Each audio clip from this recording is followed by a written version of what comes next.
She still thinks she can sit at the adult table. Adorable. My brother Marcus's voice sliced through our Thanksgiving dinner like a serrated blade dipped in honey.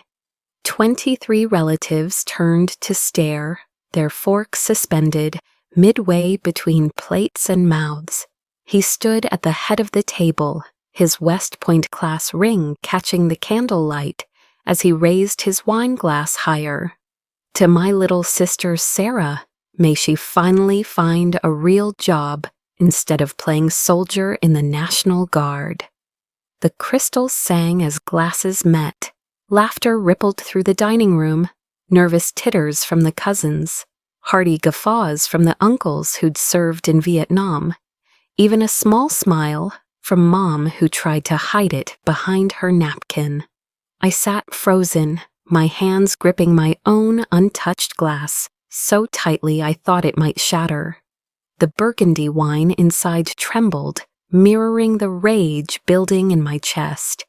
"Come on, Sarah, don't be sensitive," Aunt Martha chimed in, her voice syrupy with false concern. "Marcus is just looking out for you. A pretty girl like you shouldn't be wasting her weekends playing army. What are you now, 28, 29? Tick-tock, dear."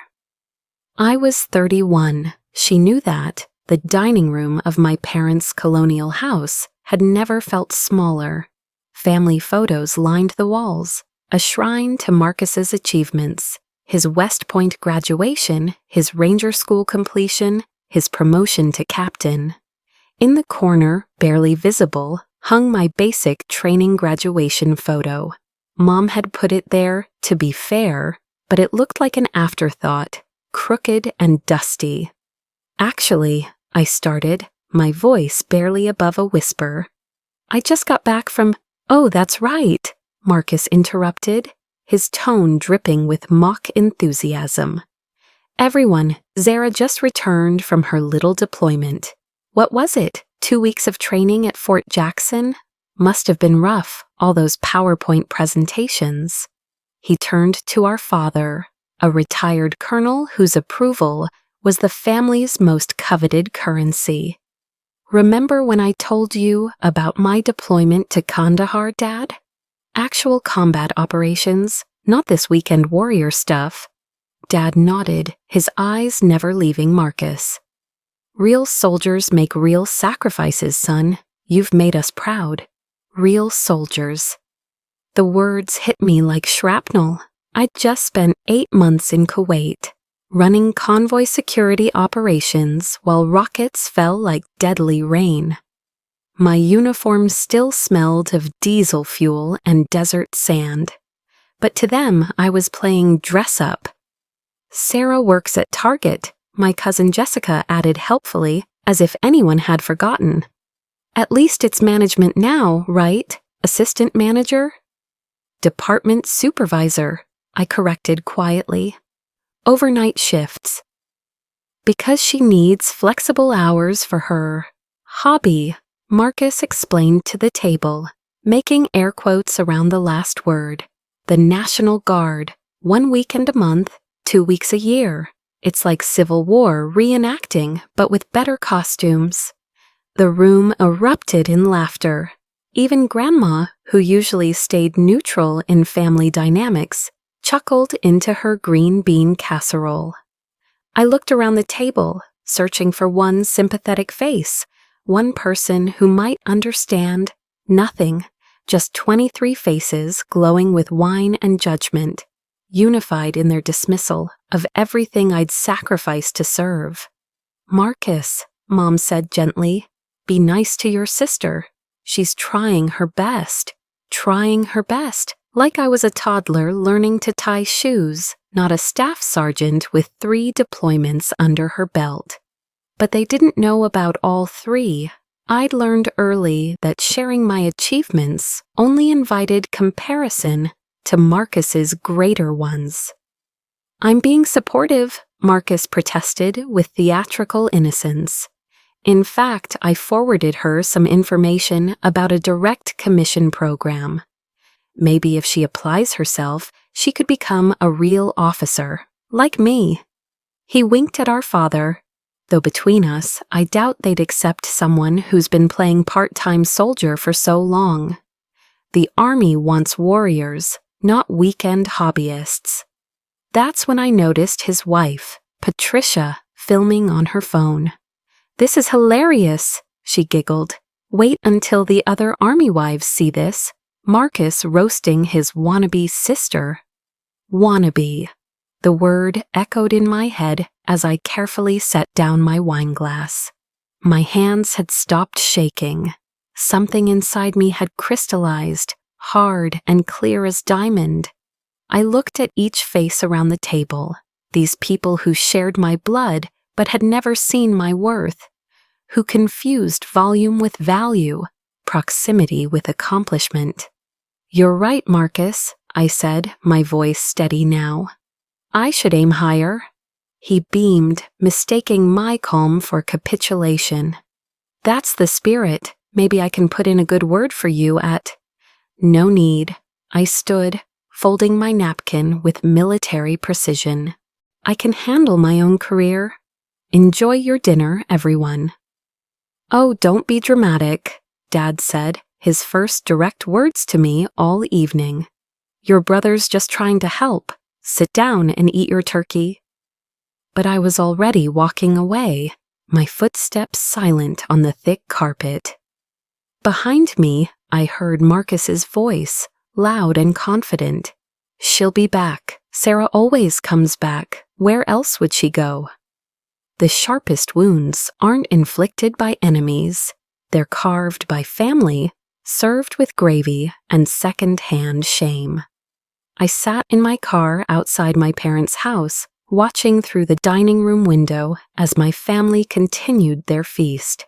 Marcus was holding court again, probably telling his Kandahar stories for the 100th time.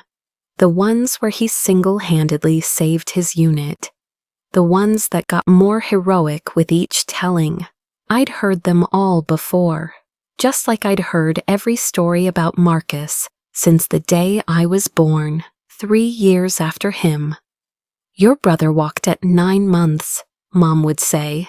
Your brother could read before kindergarten. Your brother, your brother, your brother, the soundtrack of my childhood." Driving back to my apartment, I let myself remember what they'd all chosen to forget, like the day I enlisted at 18, fresh out of high school. Marcus was already at West Point then, calling home every Sunday to update Dad on his class rankings. I'd driven myself to the recruiting station in our beat-up Honda Civic, signed my papers alone, and came home to find my parents planning Marcus's graduation trip. "I joined the Army National Guard today," I'd announced over dinner. Dad had looked up from his steak, confused. "Why would you do that? Marcus is already carrying on the family military tradition." "Maybe I want to serve too," I'd said. "But you're not like Marcus," Mom had interjected gently. "You're different, quieter. The military needs leaders, sweetheart." Different, quieter, not like Marcus, the labels they'd stuck on me before I could even walk. My apartment was exactly what you'd expect from someone making $15.50 an hour at Target. Small, sparse, but meticulously clean. Military habits die hard. On my dresser sat 3 deployment photos they'd never seen.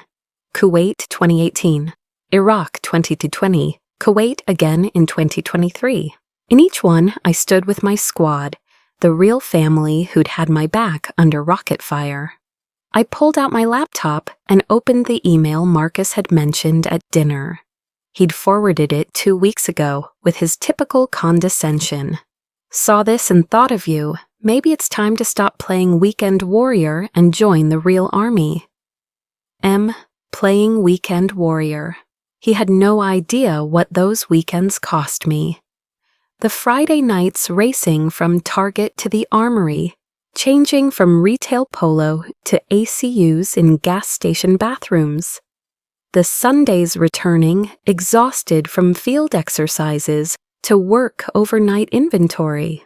The months of deployment, when I'd told everyone I was at extended training because it was easier than explaining why a part-time soldier was gone so long. My phone buzzed. A text from Mom. "Honey, you left your pie. Marcus thinks you're being too sensitive. Come back?" I almost laughed. Too sensitive. That's what they called it when I'd won the Battalion Soldier of the Year board. I'd mentioned it once, quietly, at Sunday dinner. Marcus had immediately launched into his story about winning Brigade Soldier of the Quarter at Fort Bragg. "Brigade is 4 battalions," he'd explained slowly, as if I didn't understand military structure. So statistically, much more competitive. I'd never mentioned my achievements again. The wall above my desk held my real life, the one they'd never bothered to see. My bachelor's degree in computer science, earned over 6 years of night classes. My certificates in cybersecurity, network administration, digital forensics. My deployment awards, including a Bronze Star I'd never told them about, because Marcus had only gotten an Army Commendation Medal on his first deployment, and I'd watched him sulk for months. I opened a new browser tab and stared at the direct commission application. Below it, another tab, the Defense Intelligence Agency's Cybersecurity Specialist recruitment page. They wanted experienced soldiers with technical expertise and deployment experience. Security clearance required, combat zone experience preferred. I had all of that. While Marcus was teaching land navigation to butter bars at Fort Bragg, I'd been tracking IED networks through digital signatures in Kuwait. While he was writing op orders for training exercises, I'd been writing code to decrypt insurgent communications. But they didn't know. Because I'd learned early that my achievements only mattered when compared to his. And in their eyes, I'd always come up short. Another text, this time from my cousin Jessica.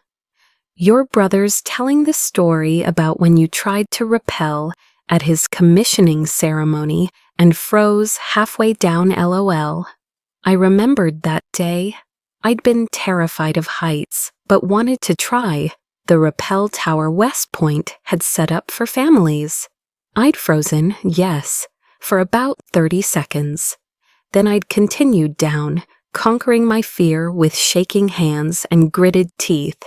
But the family story only remembered the freezing, not the finishing. That's how it always was. Marcus's failures were learning experiences. Mine were proof of inadequacy.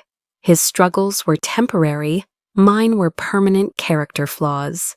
He was a warrior in training. I was playing dress-up. I closed my laptop and pulled out my ACUs from the duffel bag I hadn't unpacked yet. The uniforms still carried the smell of Kuwait, dust, diesel, and something indefinable that only comes from months in the desert.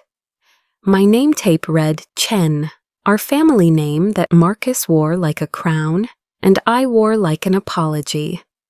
Tomorrow I'd go back to Target, stock shelves, handle returns, smile at customers who had no idea that 12 hours earlier I'd been planning convoy routes through hostile territory. My coworkers thought my guard weekends were like camping trips. My family thought they were like expensive LARPing. But tonight, sitting in my small apartment with my secrets and certificates, I made a decision. I wouldn't tell them about the applications. I wouldn't share my plans or seek their approval. I'd spent 28 years in Marcus's shadow, letting their narrative define my worth. It was time to write my own story. And when I did, I'd make sure they'd have no choice but to read it. I learned to find strength in their silence. Every dismissal was just fuel for the fire they couldn't see building. 3 months later, I was sitting in a makeshift office in Camp Arifjan, Kuwait. The air conditioning was fighting a losing battle against the March heat, and sand had somehow found its way into my keyboard despite being indoors. It was 300 hours local time, perfect for catching up on emails while the rest of my unit slept. My laptop screen glowed in the darkness, illuminating a face that had aged years and months. Another rocket attack warning had sent us to bunkers twice that night. My hands were steady now, but I could still feel the phantom shake from the explosions that had landed just outside the wire. Weekend warrior stuff, as Marcus would say. I scrolled through routine messages, supply requests, personnel updates, Mom's weekly email asking if I was enjoying my training.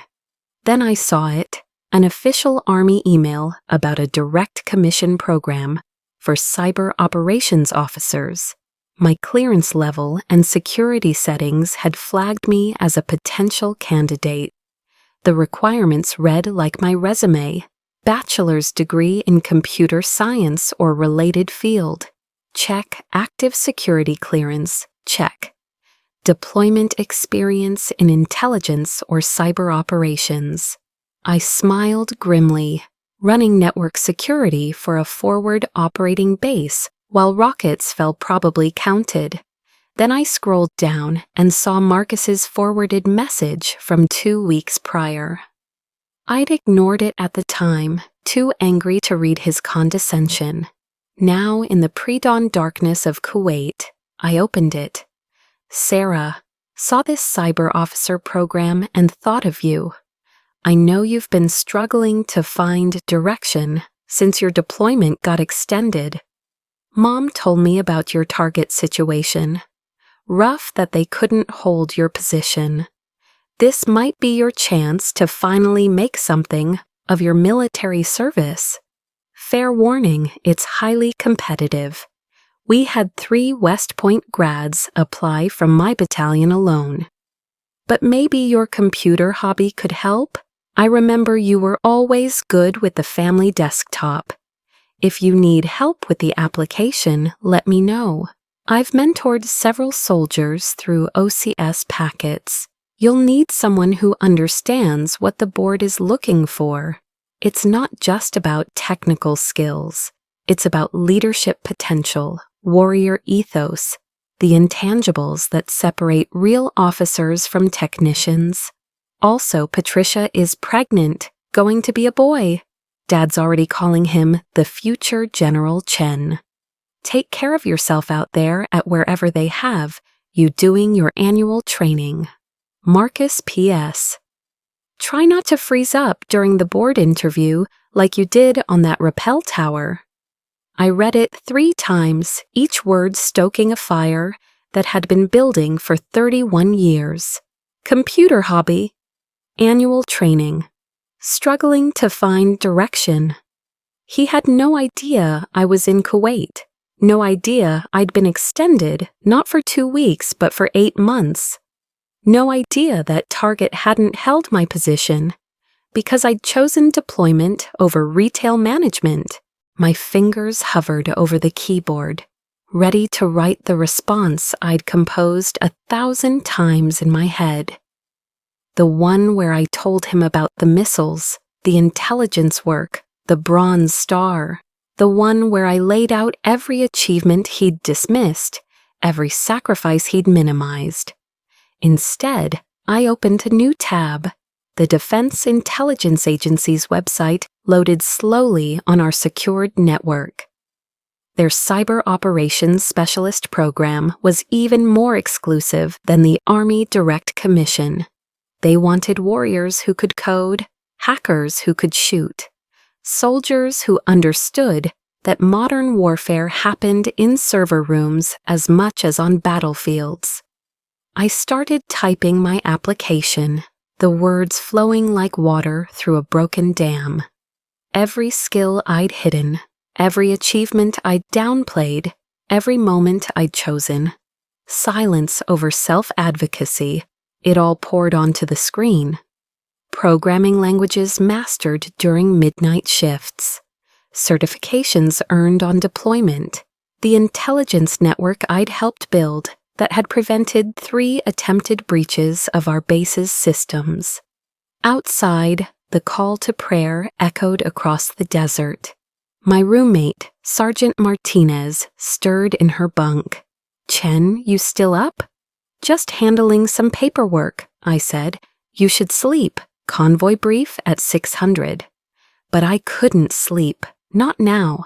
I was writing the story of a soldier they'd never bothered to know.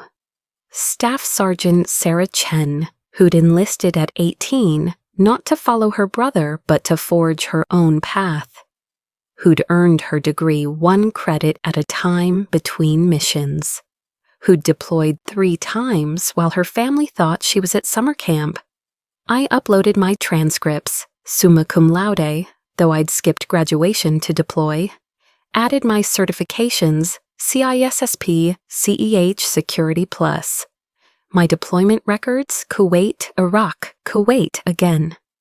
The commendations I'd never mentioned, Bronze Star, Army Achievement Medal with 4 oak leaf clusters, the Combat Action Badge that proved I hadn't been sitting safely behind the wire.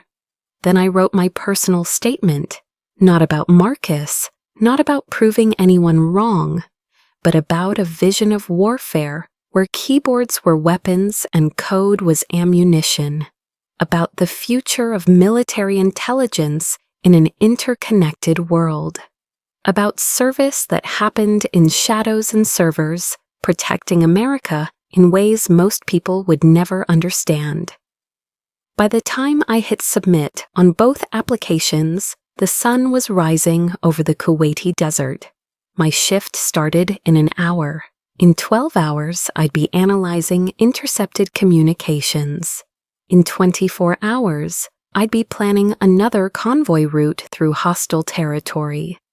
And in 18 months, if these applications succeeded, I'd be something none of them had imagined.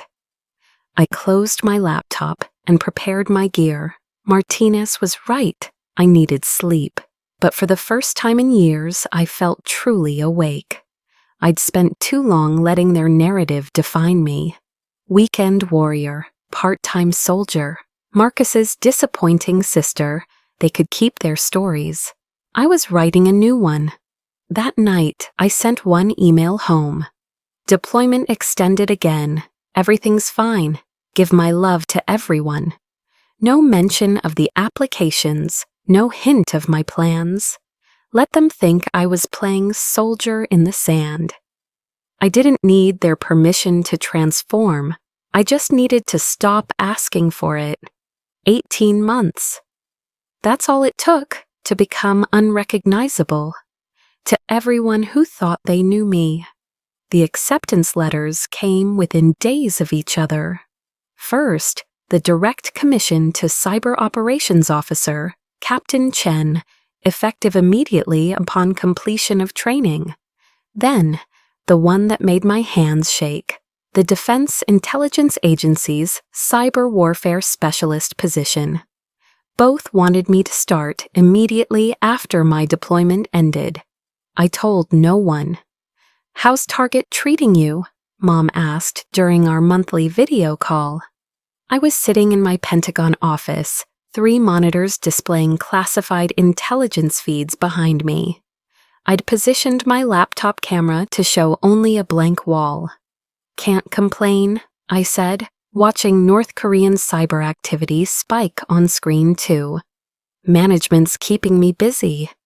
"Well, at least you have stable work," she sighed. Marcus just got promoted to major, youngest in his battalion. He's leading the Cyber Defense Initiative at Fort Bragg now. Says it's the future of warfare. "That's great," I replied, minimizing a report on Russian malware I'd personally decoded. "Tell him congratulations. The hardest part wasn't the training. Officer Basic, Cyber Operations Course, Intelligence School. It was maintaining the lie." While my family posted photos from Marcus's promotion ceremony, I was graduating at the top of my class at Fort Gordon. While they celebrated his assignment to teach at the Cyber Center of Excellence, I was learning to hunt advanced persistent threats in languages he couldn't pronounce. My security clearance upgrade came with strict social media protocols, which gave me the perfect excuse to go dark online. Target has a new policy, I told anyone who asked. Corporate security stuff. They bought it without question. Of course, Sarah would have a boring retail job with boring restrictions. The real transformation happened in shadows and escapes. My first operation took down a botnet targeting military hospitals. My second prevented a ransomware attack on Fort Meade's power grid. By my 6th month at DIA, I was leading a team that didn't officially exist, tracking nation-state actors through digital breadcrumbs. Captain Chen, Dernsey wants you at the brief, my aide informed me one Tuesday. The director of the National Security Agency didn't usually request Army captains by name, but I'd found something in the code, a vulnerability that could have given China access to our satellite communications. That briefing led to a Pentagon commendation, which led to accelerated promotion consideration, which led to Lieutenant Colonel Select status before Marcus even knew I'd commissioned. But my favorite moment came during a family Zoom call for Dad's birthday. Marcus dominated the screen from his home office, his major oak leaves prominent on his uniform. I've been selected to brief the Joint Chiefs on our battalion's cyber readiness, he announced proudly. It's a huge honor. They specifically requested our program as the model for Army cyber integration.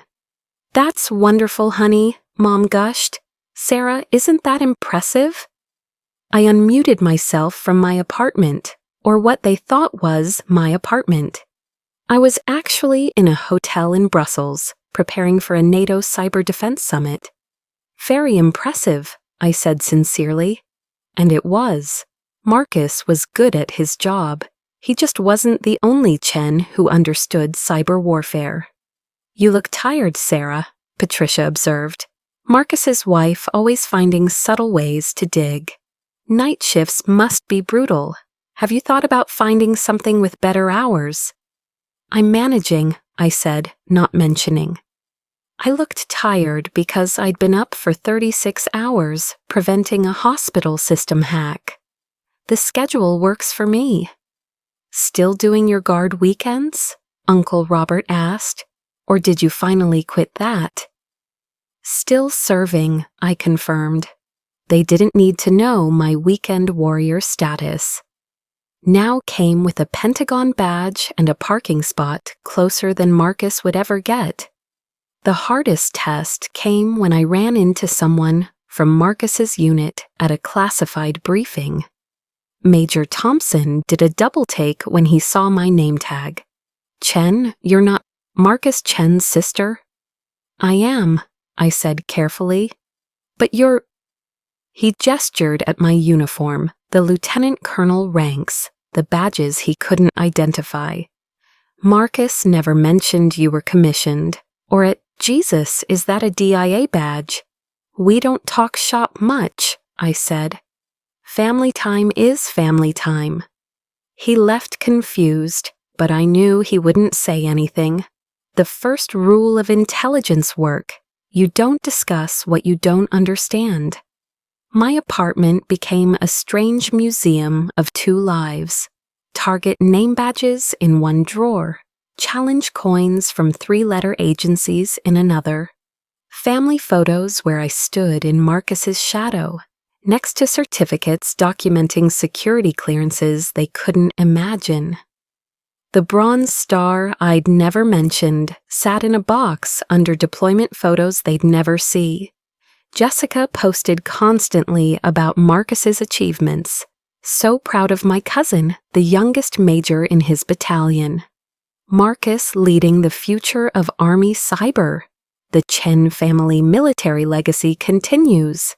I liked every post, commented congrats when appropriate. played the proud little sister who worked retail and did her little guard duty. Meanwhile, I was writing the algorithms that would reshape military intelligence, building networks that would protect soldiers like Marcus from threats he'd never see coming. "We should visit Sarah," I heard Mom tell Dad during one call when they thought I was on hold. "She seems so stuck. Maybe Marcus could help her find direction." Stuck. I smiled at that, signing a report that would go directly to the Secretary of Defense. "She won't accept help," Dad replied. "Too proud, not like Marcus. He knows when to seek mentorship." I wondered what they'd think if they knew their stuck, prideful daughter had just been requested by name to join a joint task force with the CIA and NSA. That while Marcus was teaching theory at Fort Bragg, I was practicing reality in places that didn't officially exist. But I didn't wonder long. I had work to do, real work, the kind that happened in shadows and saved lives in silence. Power isn't about being seen. It's about seeing everything while remaining invisible. 2 days before Thanksgiving, my phone rang with a 703 area code, Pentagon Direct. "Colonel Chen," General Morrison's voice was crisp. "Congratulations, your promotion to Lieutenant Colonel is approved, effective immediately. Also, the NATO assignment is yours. Cyber Defense Attaché, starting January. The Alliance specifically requested you after the Brussels presentation." I stood in my Georgetown apartment, looking at the Potomac through windows I could finally afford. "Thank you, sir. I won't let you down." "You never have. One more thing, the ceremony's Friday. After Thanksgiving. I know it's family time, but the secretary wants to pin you himself." Family time. I thought of the group text that had been pinging all week. Marcus organizing Thanksgiving at our parents' house, assigning dishes like a battalion commander. I'd been given green beans. "Because even Sarah can't mess up green beans," Patricia had added with a laughing emoji. "I'll be there, sir," I said. "Good. Oh, and Chen, wear your dress uniform to Thanksgiving. You've earned the right to show it off." I almost said I'd be wearing civilian clothes. Then I thought about Marcus's toast 3 years ago. About 23 faces laughing at the weekend warrior. "Yes, sir." Thanksgiving arrived crisp and bright. I drove my new Tesla to my parents' house, a gift to myself after too many years of beat-up Hondas.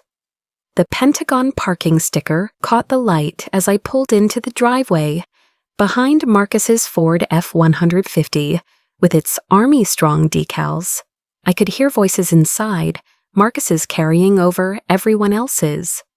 I smoothed my dress uniform one final time, every ribbon in place, every badge earned. The silver oak leaves on my shoulders still felt surreal. Then I knocked.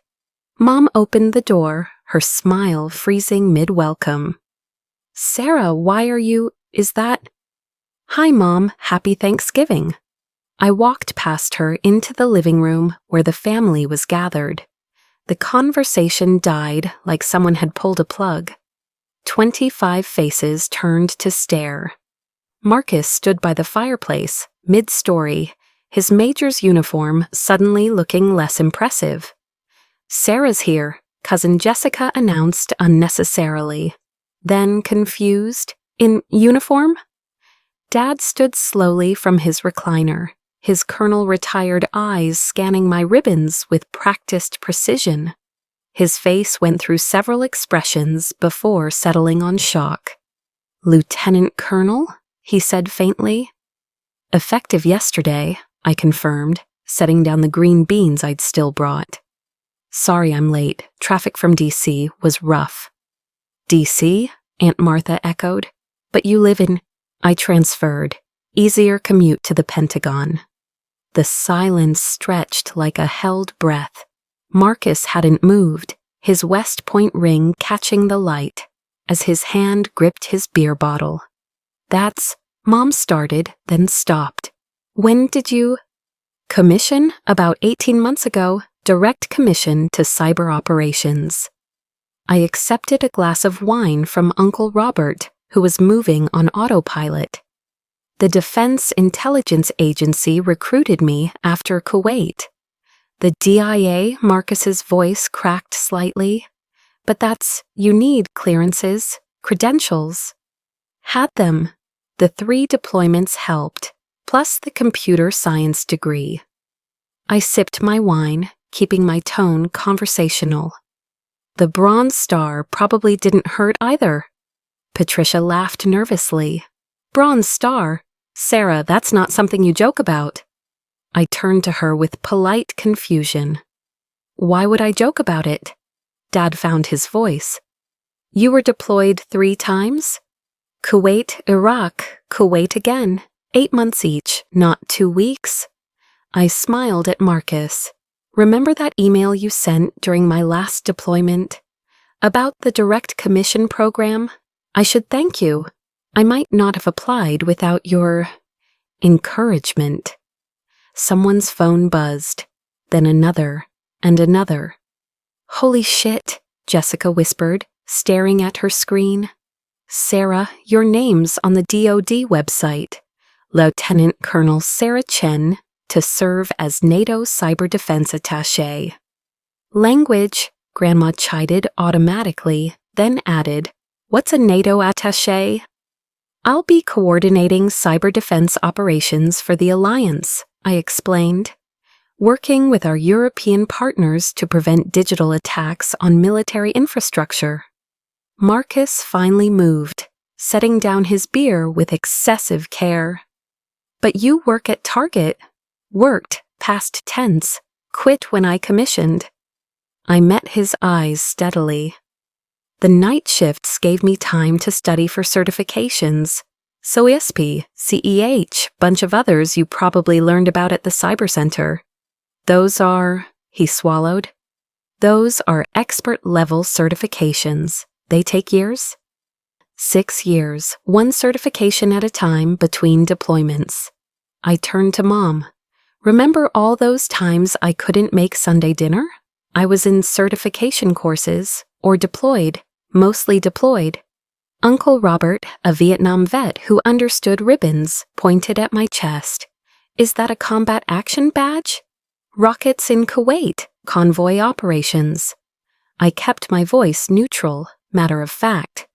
"Nothing heroic, just doing the job." "The job," Marcus repeated hollowly. "You were in combat?" "We all were. That's what deployment means." I paused. "But you know that from your Kandahar tour." The room shifted, everyone suddenly seeing the conversations of the past decade differently. Every dismissive comment, every joke about weekend warriors, every time they'd laughed at Marcus's stories about his disappointing sister. Patricia broke the silence. "But why didn't you tell us? We're family." I considered the question, then answered honestly. Would it have mattered, or would it have become another competition? Everyone looked at Marcus, who was staring at his major's oak leaves like they'd betrayed him. "Besides," I continued, "I wasn't doing it for recognition. I was doing it for the mission, protecting military networks, stopping attacks before they happen. The kind of warfare that doesn't make good Thanksgiving stories." "The Brussels summit," Dad said suddenly. "The one in the news about NATO cyber defense, were you—" I presented our vulnerability assessment, classified, but it went well. I smiled. Well enough for the promotion and assignment. Mom sank into a chair. "My daughter is a lieutenant colonel." "Your daughter," I said gently, "has always been a soldier. You just couldn't see past the retail name tag." Marcus finally found his voice. "This is, congratulations." He forced a smile. We should celebrate. The Chen family military tradition continues. It never stopped, I said quietly. It just looked different than you expected. Dinner was surreal. The same table, the same people, but the dynamics had shifted tectonically. Marcus kept starting stories and trailing off. Patricia filmed nothing. Dad asked technical questions about cyber operations I could finally answer, and nobody, not once, called me a weekend warrior. The sweetest victory isn't in their shocked faces. It's in finally being seen for who you always were. The family group chat exploded before I even made it home from Thanksgiving dinner. Jessica, still can't believe our Sarah is a lieutenant colonel. Aunt Martha, I always knew she had potential. Remember when I told you she was special, Robert? Uncle Robert, NATO, our little Sarah working with NATO. Patricia, Marcus is so proud. You should see him showing everyone your DoD announcement. I watched the messages roll in as I sat in my Tesla at a rest stop, needing a moment before the 2-hour drive back to D.C. The same people who'd laughed at weekend warrior jokes were now claiming they'd always believed in me. Aunt Martha, who'd made snide comments about my ticking biological clock, was suddenly remembering how special I'd always been. My phone rang. Marcus. Sarah, his voice was different now, uncertain. We should talk. We're talking now. A pause. I didn't know about any of it. The deployments, the combat, because you never asked. I kept my voice neutral, not accusatory, just fact. In 15 years of service, you never once asked about my deployments, my training, my missions. I thought they were just, guard stuff. Guard stuff. I smiled at the empty parking lot, like convoy security in active combat zones, like building intelligence networks, like earning a bronze star for actions under fire. Sarah, I'm not angry, Marcus, and I wasn't, not anymore. I need you to understand that. I'm not looking for apologies or explanations. I'm just done. Done. Done needing your approval. Done measuring myself against your achievements. Done being Marcus's disappointing sister. I started the car. I've got a flight to Brussels in 6 weeks. New job to prep for. The NATO thing, he cleared his throat. That's huge, Sarah. Bigger than anything I've done. There it was, the comparison. Even now, even in congratulations, it was about measuring, ranking, competing. It's not bigger or smaller, I said. It's just different. You're doing important work at Bragg. I'm doing important work at NATO. Both matter. Yeah, but... He stopped himself. Can I ask you something? Why General? Jessica said I called you General in the chat? I'd seen that message. In his shock, he'd typed, "Can't believe my sister is a general now. Sorry, Lieutenant Colonel. Same difference, right?" It's not important, I said. It is, though. I've been diminishing your rank all night, calling you General like it's a joke when you're a Lieutenant Colonel. I'm doing it again, aren't I? Making you smaller. The self-awareness was new, uncomfortable for both of us. I have to go, I said. Long drive. Sarah, wait. His voice cracked. I'm proud of you, actually proud. Not the condescending BS I usually do. You're kind of amazing. I've always been amazing, Marcus. You just couldn't see it through your reflection. The next 6 weeks passed in a blur of briefings, read-ins, and preparations. The family chat continued its revisionist history. Mom discovered my Bronze Star citation online and shared it repeatedly. Dad started every conversation with military buddies by mentioning his daughter, the Lieutenant Colonel. Jessica posted throwback photos with captions like, always knew my cousin was destined for greatness. I participated minimally. A heart emoji here, a thanks there. When Mom asked why I wasn't more engaged, I told her I was busy with transition briefings. The truth was simpler. Their approval had arrived too late to matter. 3 days before my flight to Brussels, Marcus texted privately, "Family dinner Sunday?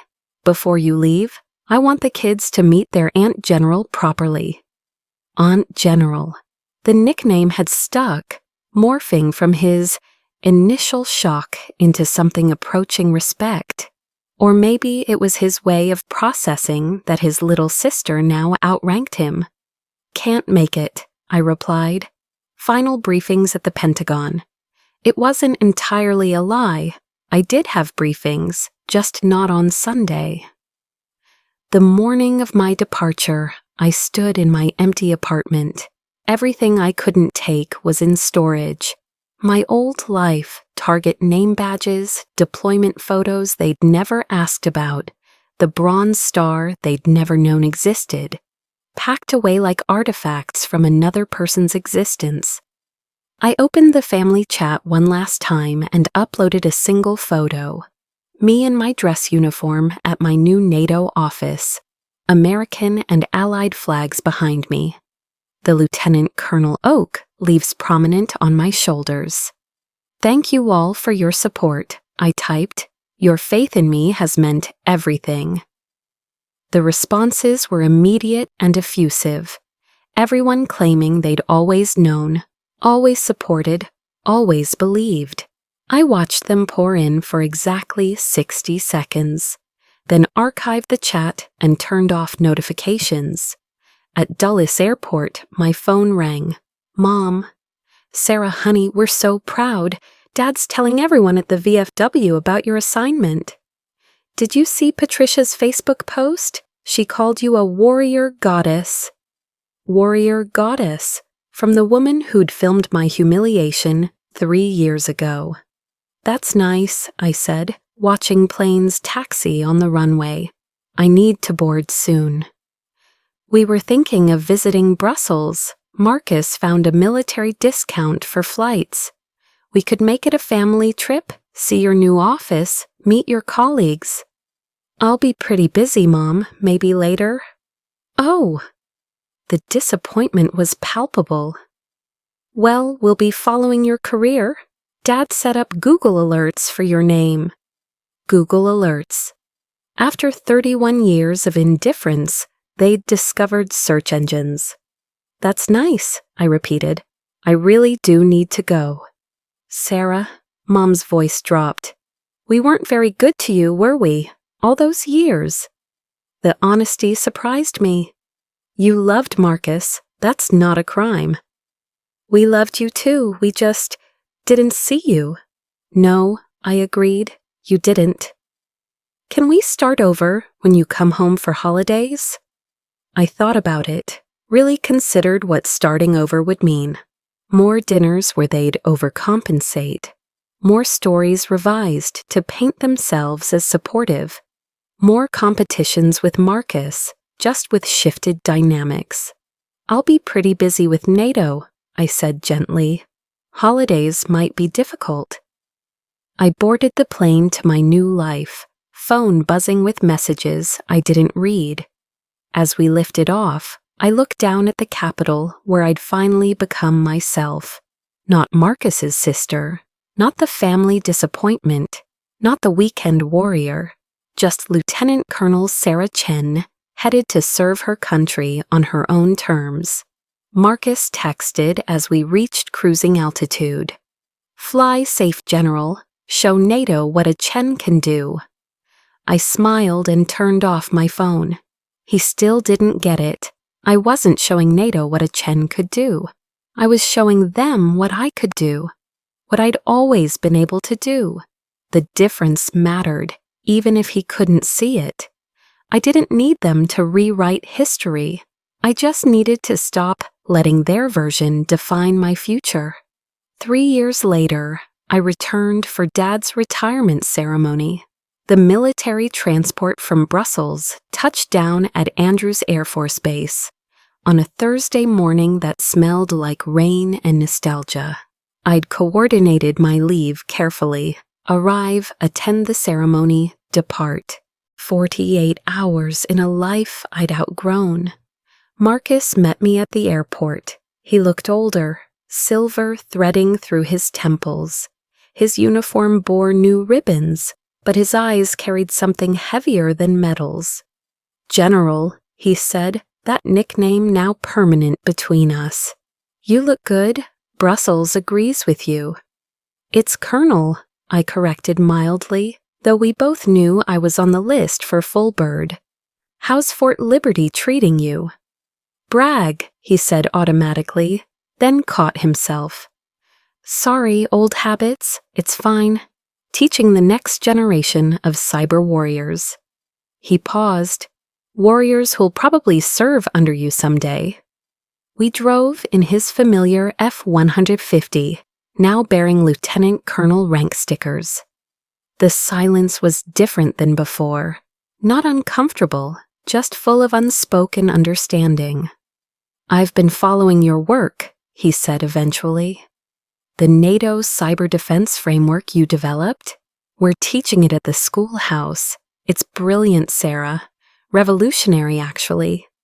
"It's collaborative," I deflected. "Lots of smart people contributed." "With you leading them." He glanced sideways. "Did you plan it? All of it? From that Thanksgiving night?" I watched Maryland farmland blur past the window.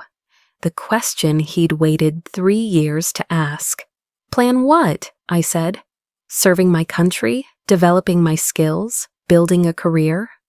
"You know what I mean." I did. He wanted to know if my success was revenge or coincidence, if I'd orchestrated this reversal or simply risen despite them. "I plan to stop being invisible," I said finally. "Everything else just happened." The retirement ceremony was peak military pageantry. The Fort Myer Chapel was packed with Dad's colleagues, 30 years of service, distilled into an hour of speeches and flag folding. I sat in the family section, my NATO Joint Service ribbons, drawing curious glances from Dad's Army peers. During the receiving line, the pattern emerged quickly. "You must be Marcus. Your father talks about you constantly." Then, turning to me with polite confusion, "And you are?" "Dad's daughter, Sarah." I'd shake hands, watch their eyes catch my rank, see the calculation as they realized the lieutenant colonel outranked the major. The NATO cyber defense expert, recognition would dawn. "Your father forwarded your white paper on quantum encryption threats. Brilliant work." Dad had forwarded my papers.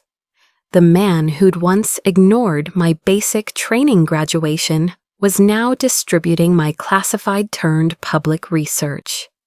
At the reception, I found myself cornered by General Morrison, my former Pentagon boss. "Chen, heard you're killing it in Brussels. That operation you led last month, the one that shall not be named. Beautiful work." "Team effort, sir." "Bullshit. I know your fingerprints." He lowered his voice. "There's talk of bringing you back stateside. Big job. Scary big. Interested?" Before I could answer, Marcus appeared with 2 drinks. "Sir," he said, saluting Morrison before handing me a scotch. "Taking care of my little sister." "Little sister?" Morrison laughed. "Son, you realize she outranks you, and probably will by 2 grades within 5 years?" Marcus's smile was genuine. "I'm aware, sir, painfully aware." Later, I found Dad alone on the chapel steps, watching the sunset paint Fort Myer in gold and shadows. 30 years, he said. It seemed longer in the living, shorter in the remembering. I sat beside him, our matching uniforms a study in different paths to similar destinations. "I owe you an apology," he said abruptly. "Several, actually. but one big one for all the small cuts. Dad, let me finish. I was so busy polishing Marcus's achievements that I missed yours completely. You were building something extraordinary, and I was blind to it because it didn't look like what I expected. He turned to me, colonel to colonel. You're twice the officer I ever was. And you did it without any of us helping. Hell, you did it despite us. I had help, I said, just not from family. That makes it worse. He smiled sadly. You know what the worst part is? You're not even angry. You just moved on. Left us behind so gracefully we didn't notice until you were gone. I didn't leave anyone behind. I just stopped waiting for you to catch up. Inside, Mom was holding court with the other military wives, her phone out, showing photos from my NATO change of command ceremony. The daughter she'd once pitied for working retail was now her favorite topic. Sarah's so humble, I heard her say, never mentions her achievements. We had no idea she was even commissioned until she showed up to Thanksgiving in uniform. Can you imagine? So modest. Modest. That was the new narrative. Not ignored, overlooked, dismissed. Modest. Cousin Jessica intercepted me by the dessert table. Sarah, perfect timing. I'm doing a TikTok series about successful women in our family. You're obviously the star. Can we film something quick? I don't do social media, I said. Security reasons. Right, of course, so mysterious. She leaned in conspiratorially. Marcus told me you can't talk about most of your work. Is it true you briefed the president? I can neither confirm nor deny, I said, stealing a petit four. The truth that I'd briefed several presidents, plural of various NATO nations, would only fuel more mythology. As the evening wound down, Marcus found me again. Kids want to meet you before you disappear for another 3 years. His children were young, 6 and 4, born into a world where Aunt Sarah was already a legend rather than a disappointment. They stared at my uniform with the uncomplicated awe of children who didn't know our history. Are you really a general? The older one asked. Colonel, I corrected, but Uncle Marcus likes to promote me early. Dad says you're the smartest Chen, says you protect the whole world with computers. Marcus flushed. I may have simplified things. That's pretty accurate, actually, I said, crouching to their level. I help good guys protect their computers from bad guys. Like a superhero. Sure, I agreed, like a very boring superhero who types a lot. Later, as Marcus walked me to my rental car, he asked the question one more time. Did you plan it? This time, I answered differently. Do you know what victory sounds like, Marcus? He shook his head. Silence. No more jokes about weekend warriors. No more questions about my little deployments. No more comparisons. I opened the car door. I didn't plan revenge. I planned success. The silence was just a bonus. Sarah. He struggled for words. I'm sorry. For all of it. Every joke, every dismissal, every time I made you smaller to feel bigger. I know, and I did. His apology was real, hard-won through 3 years of watching his baby sister eclipse him. But I don't need it anymore. What do you need? I thought about it. Nothing, that's the point. I built a life that doesn't need your approval, your recognition, or your understanding. I'm free, Marcus. Do you understand how rare that is? To be completely free from the opinions that once defined you? He stared at me like I'd spoken in code. Maybe I had. Will we see you again? He asked. The kids, they should know their aunt, the real one, not the legend Mom's creating. Maybe, I said, meaning it. When I have time. time. The thing I'd once spent desperately seeking their approval, now my most valuable currency and too precious to waste on revised histories and belated recognition. I drove away from Fort Myer, from Dad's retirement, from the family that had finally learned to see me just as I'd learned not to need it. My phone sat silent in the passenger seat, messages unread, notifications ignored. 3 years ago, I'd left as Lieutenant Colonel Chen, desperate to prove something.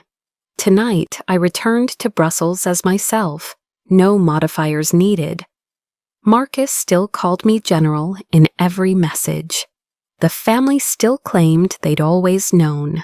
The narrative kept shifting, painting them as supportive, painting me as modest, painting our history in softer shades than truth. Let them paint. I had real work to do.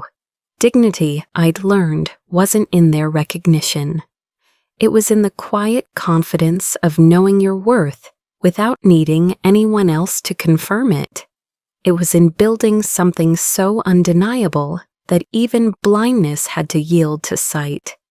It was in the silence after the storm when you realized the only approval you ever needed was your own. True power isn't in proving them wrong. It's in forgetting you ever needed to prove anything at all. If Sarah's story resonated with you, if you've ever been overlooked, underestimated, or overshadowed by someone who couldn't see your worth, then you understand that the best revenge isn't served cold. It's served with dignity, grace, and undeniable success. Here at Refined Revenge, we share stories of elegant triumph. No violence, no cruelty, just the sweet satisfaction of rising above those who tried to keep you down. Subscribe and hit the notification bell to hear more stories of refined revenge, where victory sounds like silence and success needs no announcement. Share in the comments. Have you ever had a Sarah moment where you proved doubters wrong through quiet achievement? We read every story. Share this video with someone who needs to hear that their worth isn't determined by others' blindness. Remember, the most powerful revenge is becoming someone they never thought you could be, then forgetting they exist.